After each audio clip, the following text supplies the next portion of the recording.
né? Eu acho que uma que ficou bem popular ali foi a Taurus, né? Hum. Vocês ainda investem nela? Como está essa tese nos dias de hoje? Continuamos firmes e fortes lá na Taurus, né. Hoje não, hoje você tem uma empresa saneada, tem controladores que injetaram, eh, muito capital no business, né. O mercado americano é ainda o ditador de demanda, né, pra onde o vento deve soprar. Claro, então esse ano a gente deve ter um trigger muito importante, a eleição americana, né. Tudo indica que Trump vem como um dos fortes candidatos aí, então pode ser um dos ventos macro aí a favor, né. A partir do momento que veio o novo controlador, a CBC, ela entrou numa trajetória de melhora em todos os aspectos, né? Ela se tornou uma boa pagadora de dividendos, está recomprando ações, está mega desalavancada.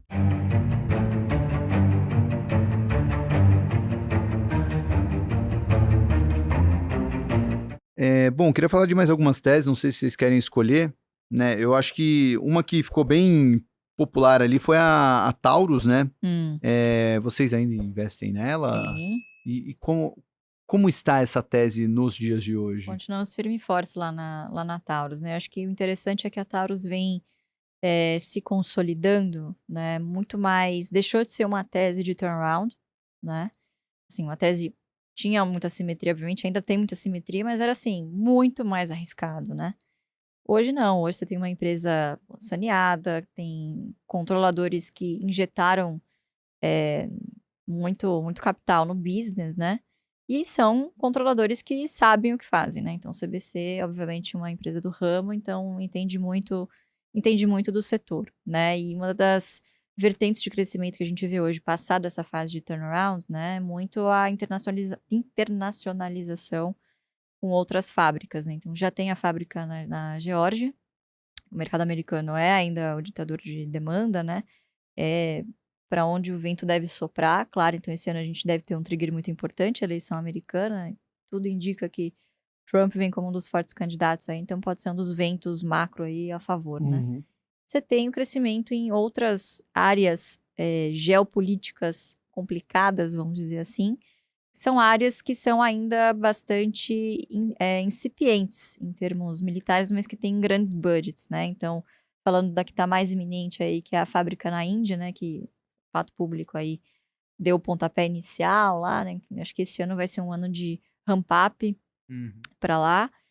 E é um mercado que a Taurus ainda é muito focada em mercado civil, né, então é uma grande oportunidade aí de entrar também nas concessões Forças públicas, né, policiais, forças policiais, é. enfim. Então a gente vê bons ventos, assim, sabe, tanto micro quanto macro também para a empresa, que vem sofrendo um pouquinho, principalmente no mercado doméstico, que praticamente ficou paralisado, né, principalmente com esse congelamento aí, esse gap que ficou da lei de desarmamento, enfim. Uhum. Então, regulou, mas, faltava o calibre, então a gente viu obviamente, A eh emissão de novos CACs ficou emissão de novos ficou CACs ficou parada. paralisada, Tá. né, então praticamente a demanda interna diminuiu num momento mais difícil, mais desafiador também para Estados Unidos, né. Eu acho que passando esse momento em que a gente já não teme mais, né, pelo menos é consenso de mercado, né, não temer mais uma recessão nos Estados Unidos, né, então a gente vê bons ventos por lá, né, e entrada É, de novos mercados, o aquela mercado história, né, endereçável. o mercado muitas vezes teme a indefinição mais do que a notícia ruim, né.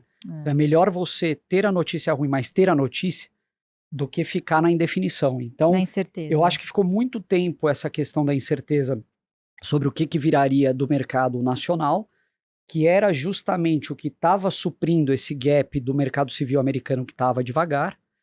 E, ou seja, os 2 principais mercados dela foram afetados simultaneamente e ela acabou sofrendo uma pressão. Agora, é uma empresa, voltando para o passado, que também passou por um turnaround fenomenal, né, a gente está falando Uhum. da Rumo ALL, por exemplo. A Taurus, ela chegou a negociar, acho que a 8, 9 vezes EBITDA, com a alavancagem, desculpa, a alavancagem é 9 vezes EBITDA. Ela teve a Bizarro. ponto de quebrar, teve todos aqueles processos judiciais de arma que disparava sozinho, problema de qualidade. Então, a partir do momento que veio o novo controlador, a CBC, ela entrou numa trajetória de melhora em todos os aspectos, né? Então, financeiro, operacional, imagem. Então, hoje, por exemplo, começo do ano, eu fui para a Disney com a família. Falei, bom, a única condição é que eu possa visitar algumas lojas de arma, né? Bem, super, combina muito, né? E eu fui visitar umas lojas lá, distribuidores e tal. Poxa, a percepção hoje do cliente, do revendedor sobre a Taurus mudou completamente. Então, isso eu ouvi mais de uma pessoa falando. É o value for money nos Estados Unidos. É o bom custo-benefício, porque ela se posiciona ali num range de 300, 400 dólares, oferecendo um produto de qualidade de entrada, né? né? Então, tanto pistolas quanto revólveres. Mas você estava falando um pouco, às vezes, você falou da Valid, né? Mas existem os negócios que muita gente não entende e existem os negócios que muita gente quer ficar longe. Não quer entender. Não quer entender. Exatamente. Não sei se vocês já leram aquele livro do Peter Lynch, o One Up on Wall Street, que é o jeito Peter Lynch de investir. E ele fala que ele ganhou muito dinheiro investindo em empresas que as pessoas não queriam chegar perto. Então, por exemplo, cemitério, coleta de lixo. Ele investiu numa empresa que fazia limpeza de graxa de postos de gasolina. Então, eu acho que a Taurus, assim, é muito ruim você criar esse perfil baseado, muitas vezes, numa coisa que você ouviu falar. Uma então, preconcepção. A Taurus é uma empresa de defesa. Você tem empresas de defesa nos Estados Unidos que negociam a 20 vezes lucro, 30 vezes lucro, uma General Dynamics, empresas que foram evoluindo ao longo dos anos, mostrando o quão importantes elas são para a defesa nacional. E a Taurus, eu acho que talvez outros países enxergam isso hoje mais até do que o próprio brasileiro. Mas ela fornece armas para forças policiais, para exércitos, então armas civis legalizadas. Curioso como o Brasil, sendo um país pacífico, criou uma empresa, né, multinacional que vende armas, né? Assim, por que uma empresa dessa surgiu no Brasil, assim? Ela tem vantagens competitivas quando a gente compara com essas outras empresas, assim, porque acho que rola muita exportação de fato, né? Deve ser um mercado muito competitivo. Sim. O que diferencia ela e o que possibilitou ela surgir no Brasil? A Taurus hoje, e eu acho que diferenciar o que é a Taurus hoje do passado, né? Uhum. Lá atrás, hoje a Taurus é uma empresa de quase 90 anos de idade, né, de existência. Então ela surgiu num momento lá atrás onde se falava em ter essa capacidade de produzir Autônoma, armamento né? nacional, autônomo, não depender de outros países, etc. Hoje, a Taurus, como que eu posso dizer assim? Eu acho que ela tem a condição, talvez, de ofertar um produto que é demandado, principalmente num segmento de entrada, a um custo muito competitivo. Então, ela tem um custo de produção muito competitivo. Na planta da Geórgia, em Bainbridge, ela conseguiu otimizar ainda mais. Então, quando você olha a margem bruta dela com concorrentes, ela está muito acima, muitas vezes, de uma Smith Wesson, outras fábricas de armas que não conseguem produzir num nível de eficiência tão grande. Então, ela tem essa capacidade. Ao mesmo tempo, eu acho que hoje se criou na Taurus um centro de inovação que consegue antecipar tendências de mercado e largar na frente, muitas vezes, de outros players para levar para o cliente o que ele quer a um custo competitivo, a um preço competitivo, no caso. Eu tinha um ponto sobre esse investimento da Taurus. Eu nem sei se chega a ser um problema ali, né? Mas como você falou dessa coisa das pessoas que não querem entender, né? A gente estava falando um pouco do problema do gestor, né? O gestor que prefere investir em Itaú do que Banco do Brasil, para não ter que explicar por que perdeu do Banco do Brasil, né? Vocês lidam diretamente com pessoas físicas. Vocês não recomendam que elas invistam onde vocês investem, mas vocês têm lá centenas de milhares de pessoas que frequentam os ambientes de vocês ou seguem vocês. Existe alguma cobrança sobre algum investimento mais polêmico? Assim, a gente falou de Taurus. Talvez seja muito polêmico.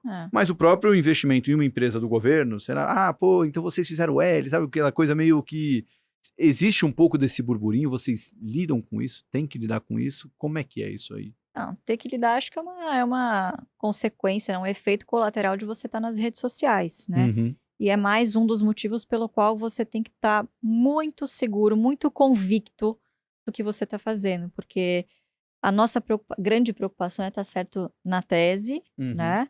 Mas não tem que ficar isso provando para ninguém. Isso vai se provar ao longo do tempo com o retorno total ao acionista, né? Então, todas as vezes que a gente é questionar, você fala, pô, mas faz quanto tempo você tem essa ação na sua carteira? 6 meses? 6 meses não é longo prazo. Longo prazo a gente está falando de no mínimo 5, né? Então, assim, a gente está muito embasado, tanto teórico quanto empiricamente, nas coisas que a gente fala, né? Então, a cobrança, ela acontece, ela é natural. Mas eu acho que tem muito mais essa questão hoje, principalmente em relação a Taurus, ética, né, e moral, de não quero investir em arma, do que necessariamente em termos de retorno e espera para ter esse retorno, né? Não adianta, você tem que ter paciência e disciplina, né?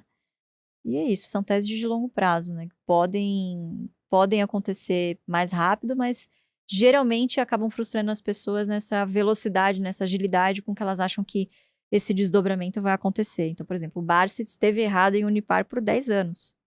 Até que um belo dia deu certo, muito certo, né? Multiplicou por 1000. Uhum. Então, foram poucos que aguentaram, quer dizer, que entraram lá desde o início, que ouviram ele falar tal, mas foram muito mais por, não sei, com outras intenções, né? Eu acho que você tem que ter muito em vista que o nosso binóculo, a gente enxerga com o binóculo, enquanto muitas pessoas estão interessadas em enxergar com a lupa.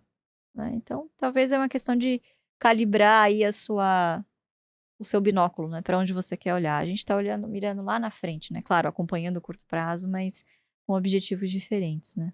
Então, mas assim, cobrança sempre existe, é inevitável, né? E aí, quando cai lá, tá vendo? O pessoal da GF, a gente fala, cara, É mas bom ter cobrança. caiu, mas é agora que você É. tem que comprar mais. Aquele seu aporte do mês, ele vai comprar mais ações, né?